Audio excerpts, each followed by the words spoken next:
On October 5, 2025, the red dust of Ouagadougou shimmered under the morning sun. Crowds gathered once again, not for a military parade, not for a political rally, but for a promise of life, growth and rebirth. President Ibrahim Traoré, standing before farmers, engineers and students, unveiled a new chapter in Burkina Faso's bold journey towards self-reliance. After the 100,000 wells project shook the continent, Traoré announced what he called the next seed of liberation, a nationwide initiative to cultivate tomatoes across arid lands and build the country's first large-scale tomato processing plants. This is not just about food, Traoré said, it is about sovereignty. If we can grow what we eat and process what we grow, then Africa can feed itself. His words echoed across the Sahel. Could a country still healing from drought war and sanctions truly build a new agricultural industry from the desert itself? If you believe that Africa's awakening has already begun, stay with us. Because this story is not about vegetables, it's about vision. Not about factories, but freedom. Subscribe and stay until the end if you believe that truth deserves to be told. October 5, 2025. The dry Sahel winds carried the smell of freshly turned soil as hundreds of young farmers worked shoulder to shoulder under a blazing sun. What once was barren, cracked land now gleamed with irrigation channels fed by solar-powered pumps, the legacy of Traoré's 100,000 wells project. But today, the mission was different.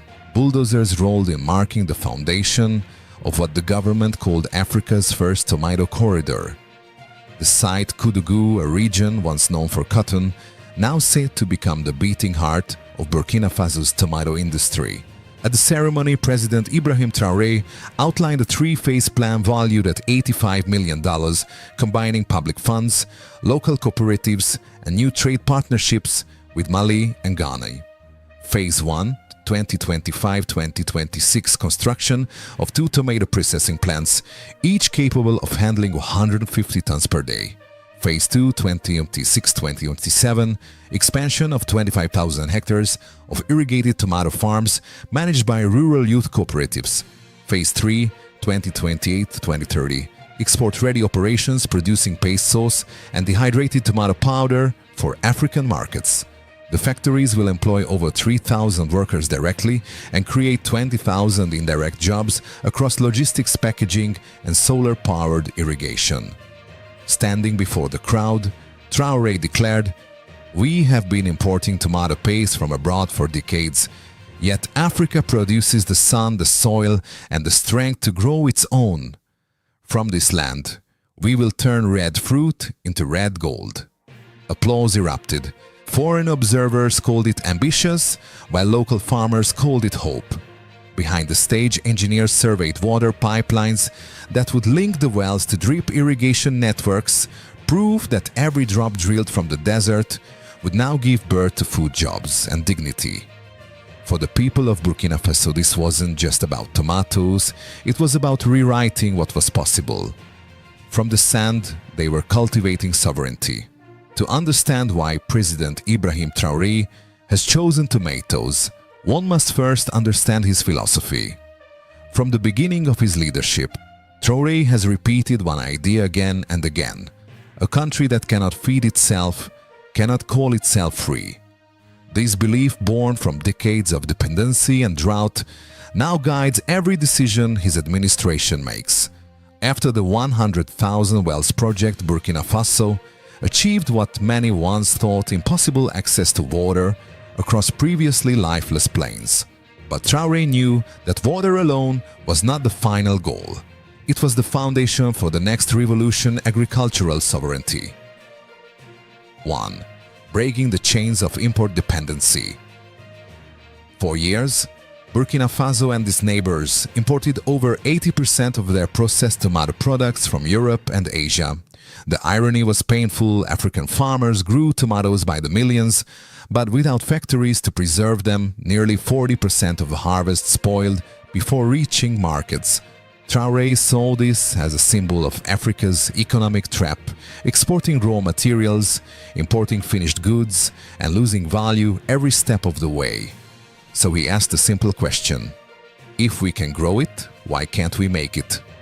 His government's answer became the Tomato Corridor, designed not only to produce food, but to process, package, and profit all within Burkina Faso. By 2028, projections show that the country could reduce tomato paste imports by 90%, saving nearly $45 million per year in foreign currency. 2.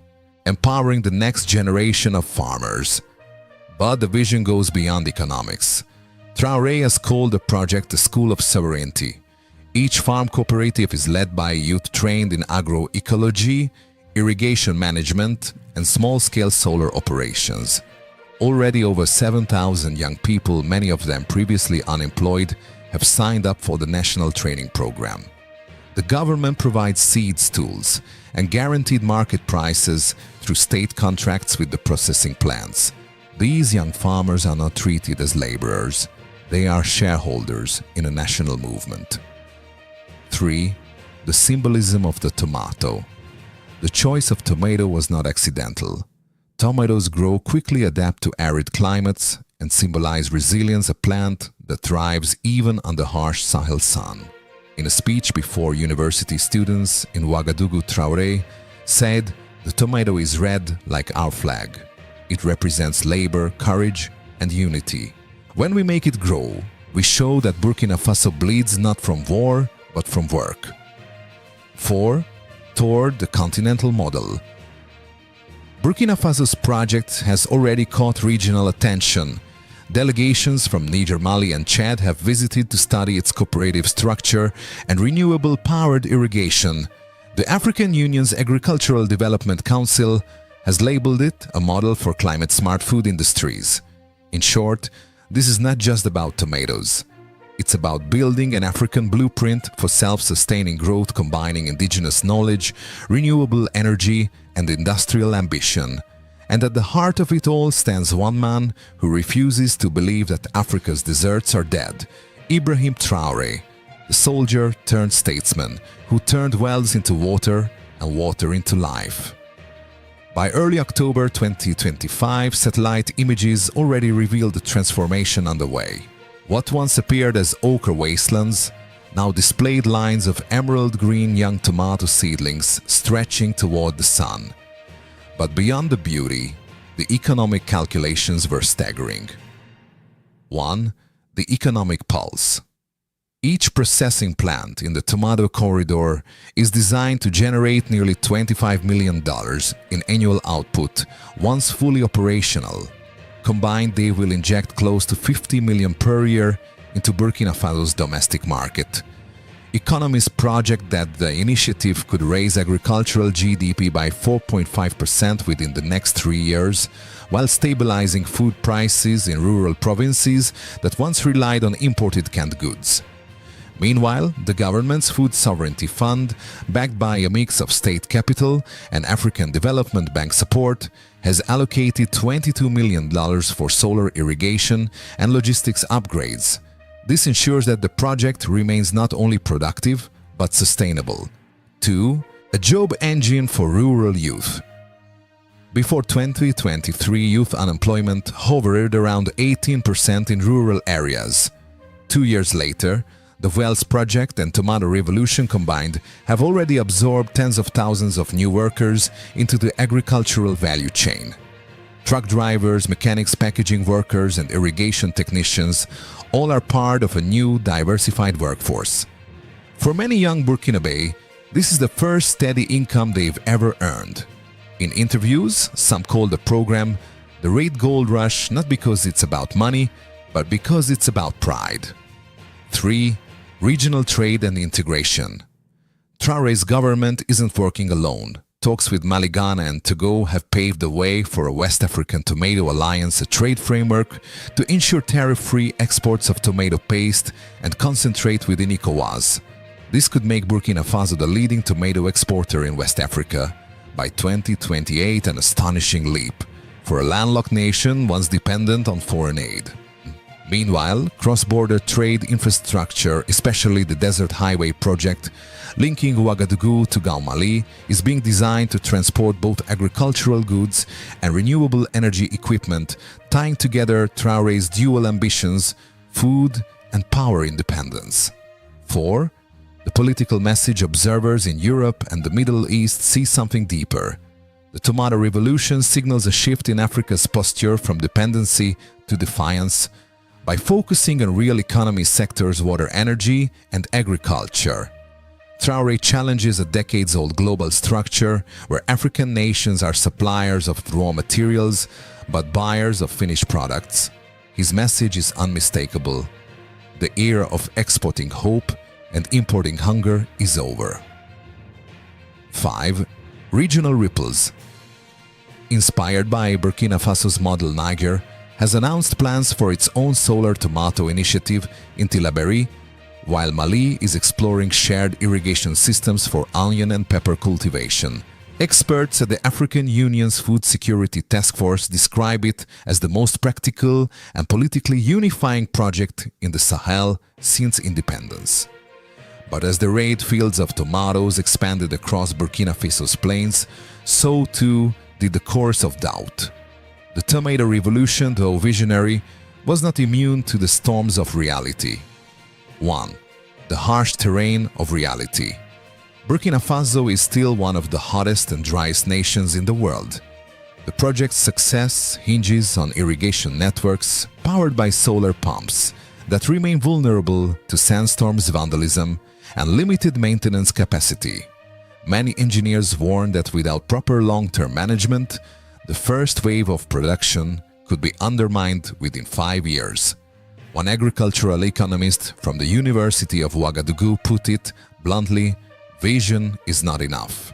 If we do not train a new generation of farmers and engineers, the dream will fade as quickly as it came. 2.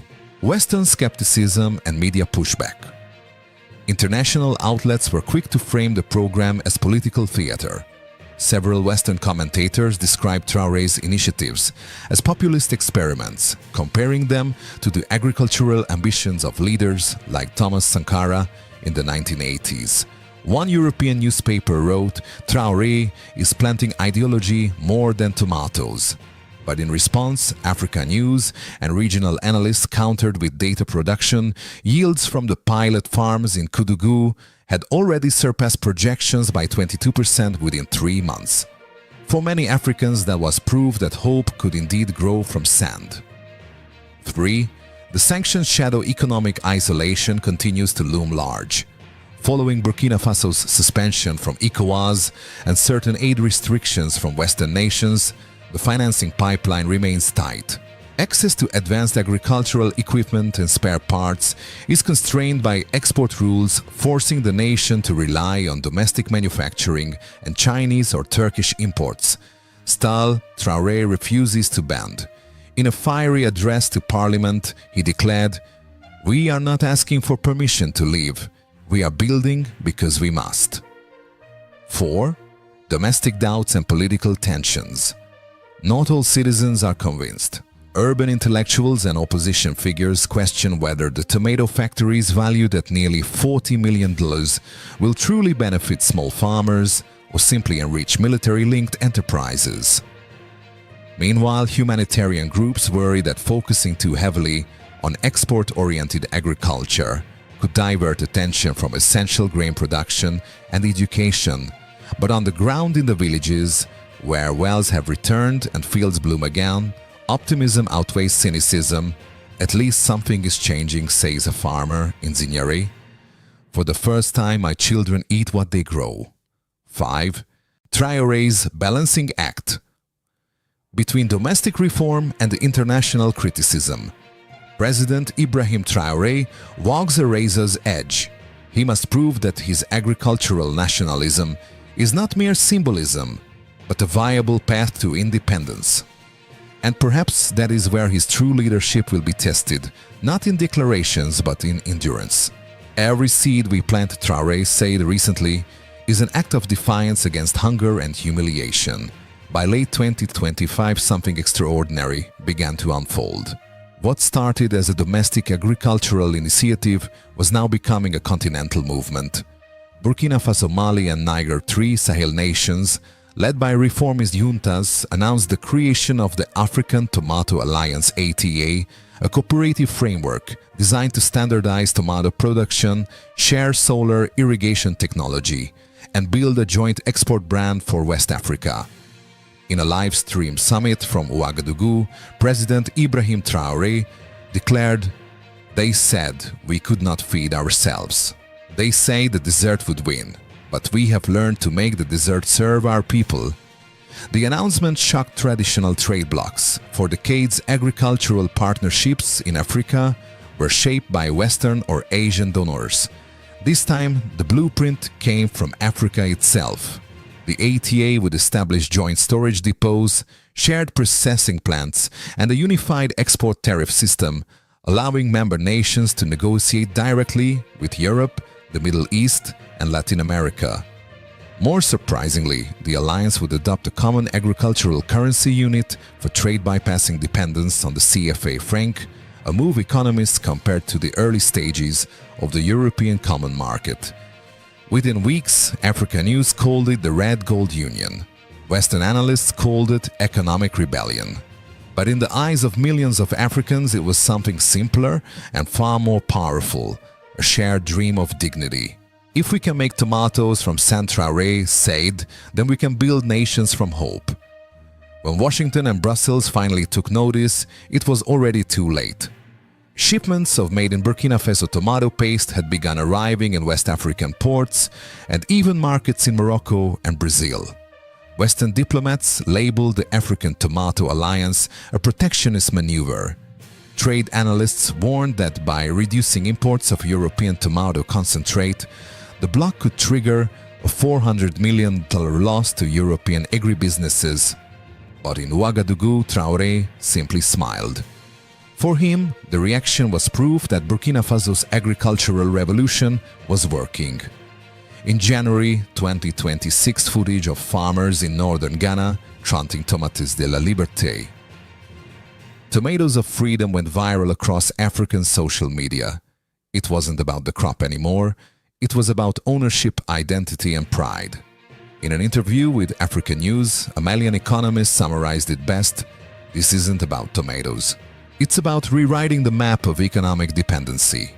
That same month, African Union observers proposed expanding the Tomato Alliance into a broader Pan-African agro-industrial network, including cassava, rice and cotton, turning Traoré's small bet into the seed of continental transformation.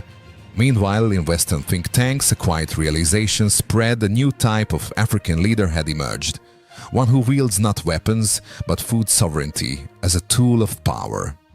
By standing firm on agriculture, Ibrahim Traoré had done what decades of diplomacy could not unite African pride under a single harvest.